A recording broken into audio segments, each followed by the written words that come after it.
Hey YouTube, so this is Grace and Gab. I'm Gabby and let's talk. So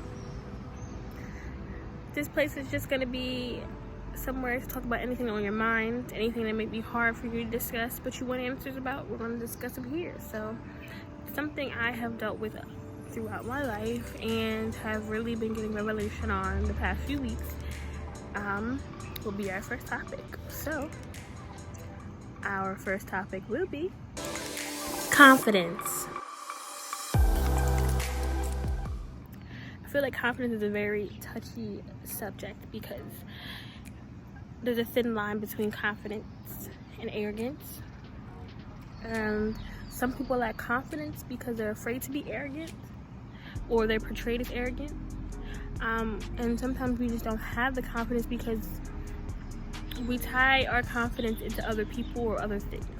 So for example, someone like me who was a people pleaser, I tend to put my confidence and my value in what I'm portrayed to for other people.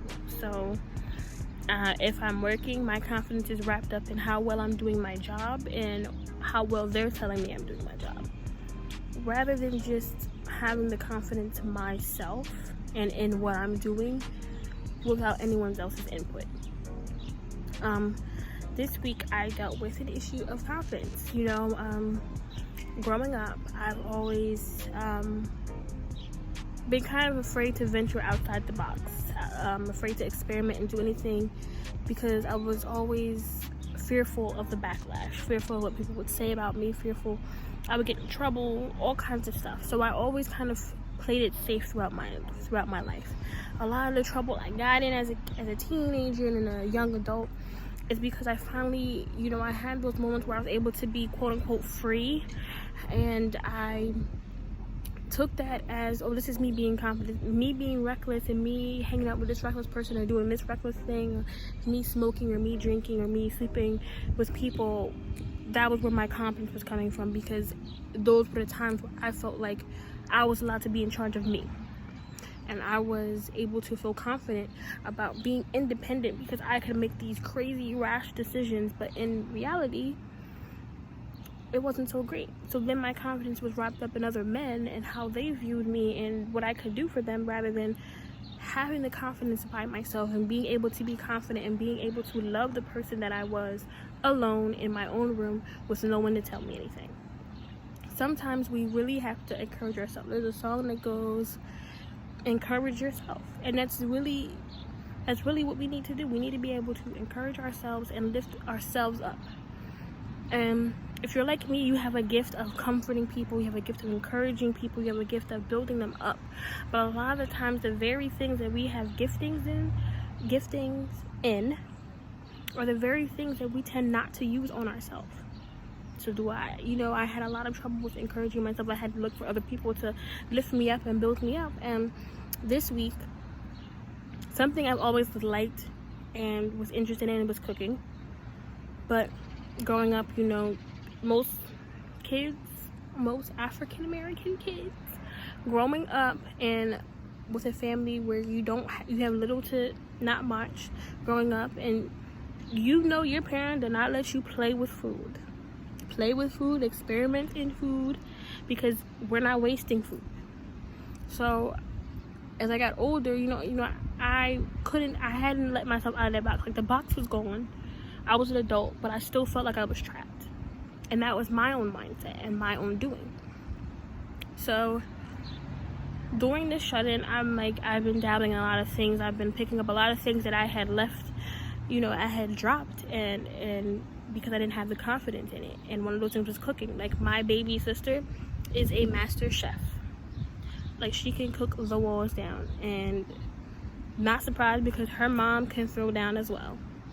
And I have male friends who can cook the walls down, who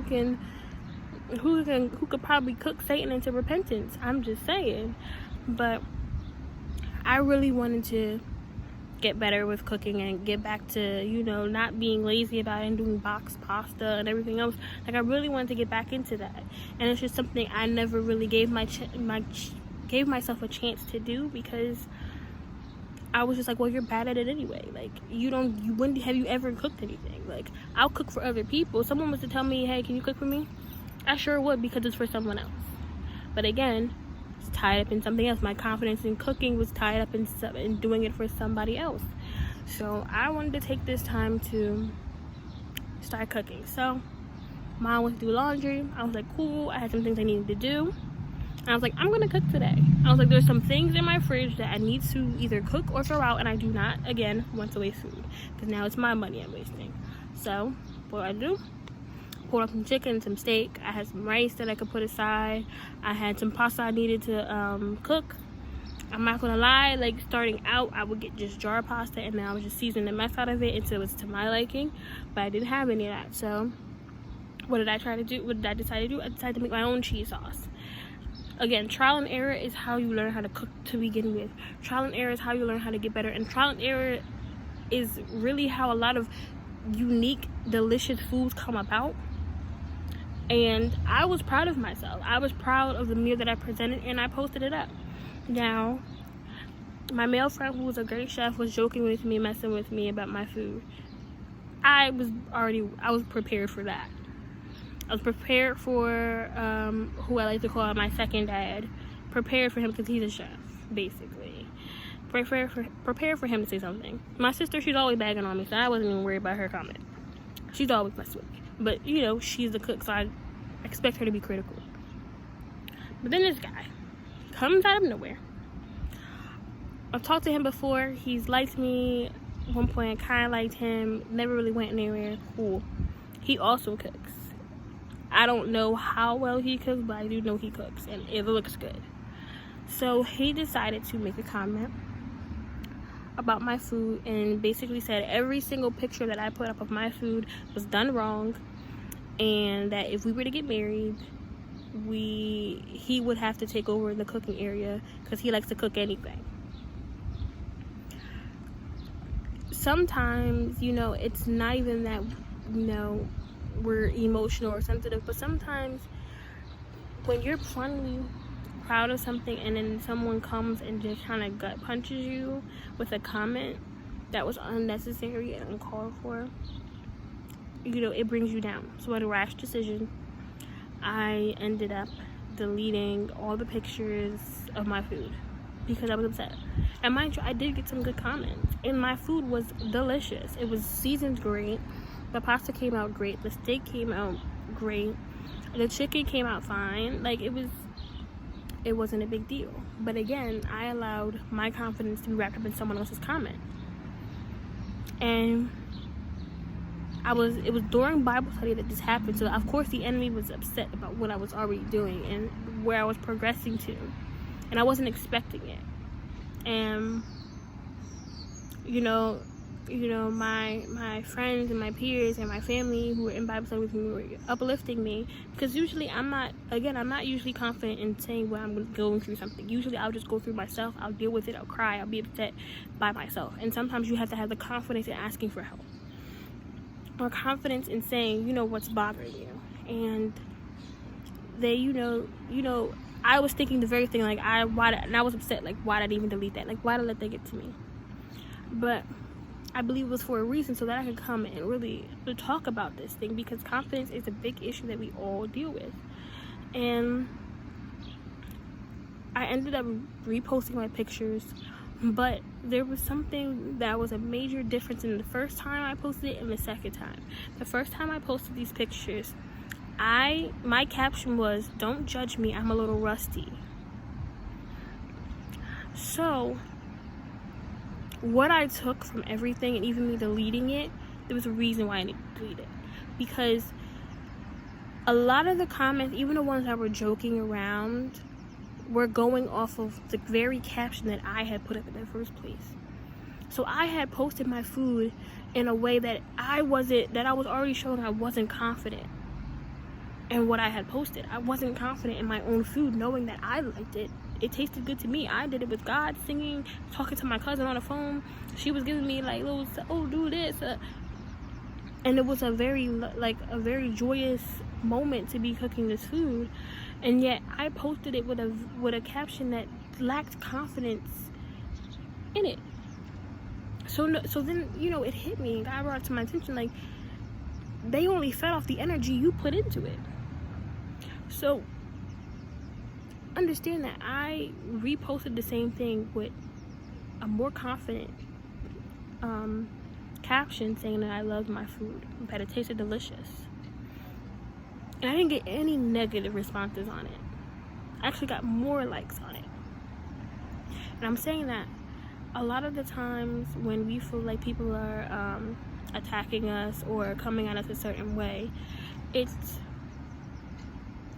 sometimes it's not even because they don't like us or they have a problem with us. Sometimes it's because we're not exuding the very confidence that they're looking for. Like, I'll never forget being in middle school, and there was this girl that used to bully people. Like, she was bigger, taller, everything else. She used to bully people. And then this one girl, I won't say her name, and she was very quiet. And she was usually very quiet. She was never one to be confrontational. She was always quiet. Now, she's just as tall, but this bully would always pick on her and pick on her and pick on her and pick on her. And one day she just got tired, and she was like, got in her face and was like, leave me alone. Like, I don't understand why you're picking on me, but you need to stop messing with me. Basically. I won't say all of what she said, but yeah. And the girl said, the bully finally stopped and was like, no problem. She was like, I was only picking on you because you don't say nothing. Like, you don't stand up for yourself. You need to stand up for yourself. And they walked away. Never mess with that girl again, and there was never an issue again. But it goes to show that sometimes just having the confidence in ourselves will keep us out of so many uncomfortable situations. A lot of times we're so worried about what other people will think, and we think they're going to say something negative and there's going to be hateful comments or whatever the case may be, but sometimes we actually bring them on ourselves by not even having the confidence to begin with. So we have to start being confident in ourselves. Point blank. Everything you do with intention. Everything you say, do with intention back again. If you're gonna sing, I don't care if people say you're the worst singer in the world. Let me tell you, some of the best singers in the world started off horrible, but they had the confidence that they were going to get better. And confidence goes right back into, you know, being a Christian. You have to have that faith. You have to have confidence in God that He's going to pull you through, that He's going to provide for you, that He's going to answer prayers. If you don't have that confidence, you don't have that faith, then you have nothing. Don't let your confidence be wrapped up in some man, because when that man leaves, what happens? Your confidence leaves too. That's foolish. And I'm only saying it's foolish because I've done it time and time again. So, but it's lessons learned.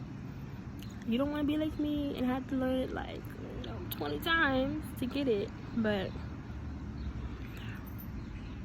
we really need to start, spending time by ourselves and spending time getting to know ourselves well, and really seeing the value in us. There's going to be people that's going to see the value in you too, and it's great that they see it, and it's great that they bring it to your attention. But when are we going to pick it up ourselves and say, this is why I'm valuable, I am valuable, I am worthy? And when are we going to start acting like it? So these are some of the things that we are going to be discussing, and we're going to be talking about and getting feedback on. And this is not going to be the longest video, but I wanted this to be like a stepping stone in the right direction of where we're going to go, because we will revisit it. Of course I can't talk. We will revisit this topic again, and there's going to be a lot of topics that we revisit and we go back to with more revelation, with more questions, with more answers, with more strategy. And as God deals with me about the things that I'm going through and the things that I've dealt with, and he reveals to me the very strategy and blueprint of how I got through and how I'm going to get through, I will be presenting them to you. Because why would I hoard the very thing that's helping me when it could help others? So continue to bear with me, stay with me, and talk to me. And I'm gonna end this nice little video here. Subscribe, obviously. Like, comment, and anything you guys want to talk about, I'm here to talk about. So, with that being said, I'm going to enjoy the rest of this beautiful day. This is Grace and Gab, and I'm out. Okay, wait. We forgot to pray. So, Father God, in the name of Jesus, I just pray for all those who are watching this video, all those attached to them, God. I pray that you continue to strengthen them as they continue to walk with you, God. And even those who aren't walking with you yet, God, I just pray for anybody who's searching for more confidence, God. I pray they find it in themselves, God. I pray that it's not entangled in anyone else or anything else, God. That they know the value and worth they have, God. That you continue to show them just who they are and who they are in the name of Jesus. God, I just pray that whatever they're going through, whatever they're struggling with, God, that it be lifted off of their shoulders, God. That they find you, God. And not only do they find you, but they find themselves in you, God. So, God, whoever's watching this video, I just pray for them. I just pray that they feel the love and the unconditional love that you present to them. That you continue to love on them. That you continue to pour wisdom and strength and understanding and knowledge into them. And that whatever they're going through, that not only do they survive, but have a testimony to share to others. They begin to speak about what they've gotten through, and they may be able to lift others up as well. So, God, I pray that they continue to move forward, keep them safe from any hurt, harm, or danger seen and unseen. And in Jesus' name we pray. Amen. Grace and Gab is